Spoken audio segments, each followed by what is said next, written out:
Hello friend, welcome back to my channel. तो last के lecture में हमने क्या पढ़ा था? Cellular respiration. और सेल्यूलर रेस्पिरेशन में हमने ये पढ़ा था कि ग्लूकोज से हमें क्या मिलती है? एनर्जी मिलती है, उसका स्प्लिटिंग होके। तो आज के लेक्चर में हम ये जानेंगे कि ग्लूकोज से हमें एनर्जी कैसे मिलती है और वो कौन सी प्रोसेस है, कौन सी सीरीज ऑफ स्टेप है जहाँ पे हमें एनर्जी का प्रोडक्शन होता है। ओके, देन स्टार्ट करते हैं।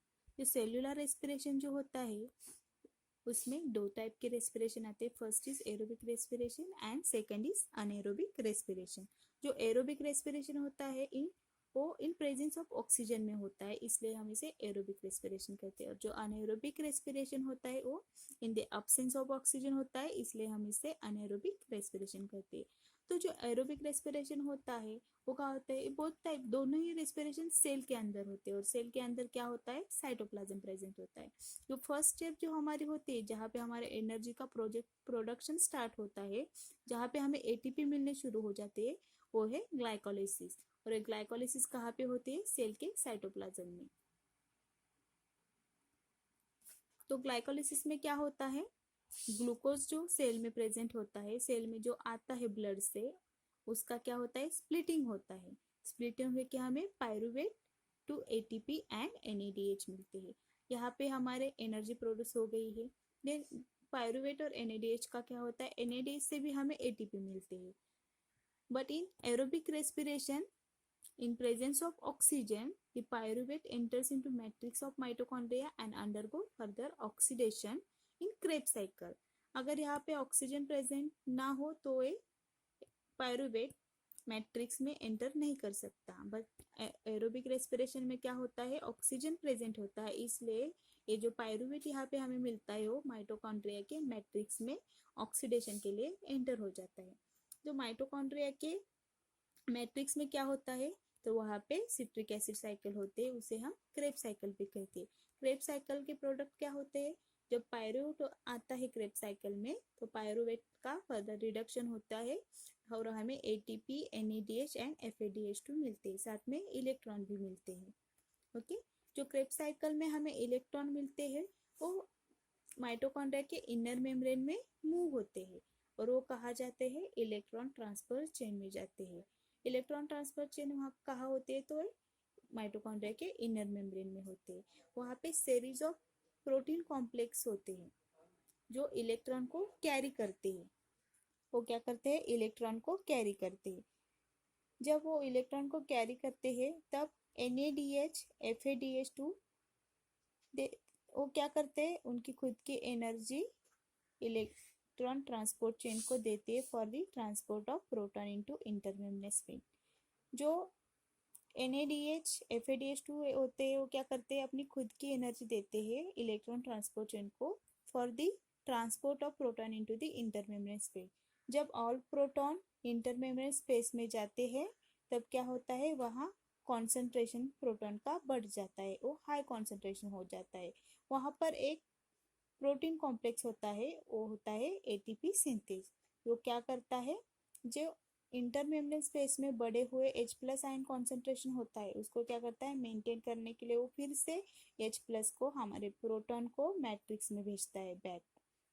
ओके, तो मैट्रिक्स में जब वो भेजता है तो वहाँ पे एडीपी का कन्वर्जन एटीपी में हो जाता है, because this provide energy for the phosphorylation.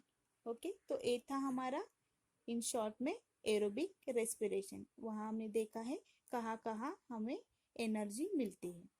Then next है अनेरोबिक रेस्पिरेशन।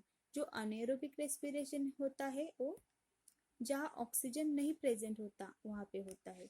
जो ग्लाइकोलिसिस साइकिल है वो हमेशा सेल के साइटोप्लाज्म में होते रहते हैं। ग्लाइकोलिसिस के लिए हमें किसी भी तरह के ऑक्सीजन की ज़रूरत नहीं होती। अगर हमें पायरुवेट को माइटोकॉन्ड्रिया के मैट्रिक्स में इंटर करना है तो हमें ऑक्सीजन की ज़रूरत होती है, लेकिन यहाँ अनेरोबिक रेस्पिरेशन में ऑक्सीजन प्रेजेंट नहीं होता, इसलिए वहाँ सिर्फ ग्लाइकोलिसिस होती है। और ग्लाइकोलिसिस के प्रोडक्ट क्या होते हैं? वो ग्लूकोज से पायरुवेट टू एटीपी और NADH मिलता है। There is no oxygen for further transport of pyruvate, so there is fermentation get start.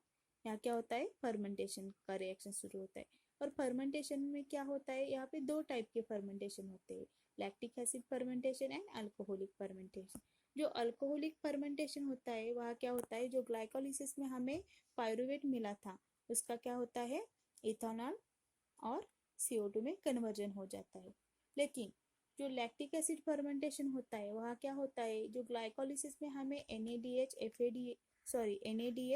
Pyruvate and ATP मिला था उसका क्या होता है, ATP तो ये सेल यूटिलाइज करते हैं for the further cellular function. Then NADH का क्या होता है, तो NADH का रिडक्शन होता है और यहाँ H+ मिलता है, एक प्रोटॉन एक मिलता है बाहर हमें।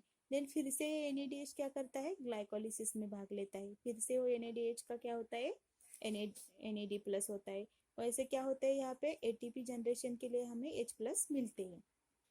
देन जो पायरुवेट हमें मिलता है ग्लाइकोलिसिस से उसका क्या होता है, तो पायरुवेट का लैक्टेट में कन्वर्जन हो जाता है, देन लैक्टेट का कन्वर्जन लैक्टिक एसिड में हो जाता है।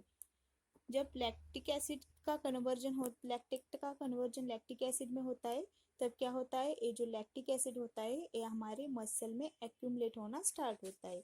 जब ये हमारे मसल में एक्यूमुलेट होता है तब हमारे मसल में क्या होती है, एसिडिटी बढ़ जाती है और बर्निंग सेंसेशन होते हैं। तो ये किस वजह से होता है, because there is lack of energy. जब हमारे बॉडी में एनर्जी कम हो जाए, ATP का कम महसूस होता है तब हमें क्या होते हैं, बर्निंग सेंसेशन होती है, acidity, because there is increase in acidity. तो ये था हमारा एरोबिक एंड अनएरोबिक रेस्पिरेशन। तो नेक्स्ट लेक्चर में हम इसका इन शॉर्ट में पूरा रेस्पिरेशन देखेंगे, जहाँ से हम डाइजेशन से हम न्यूट्रिएंट अपटेक करते हैं up to the aerobic and anaerobic respiration. अगर ये वीडियो आपको पसंद आई हो तो शेयर कीजिए, लाइक कीजिए, कमेंट कीजिए और सब्सक्राइब कीजिए। Thank you.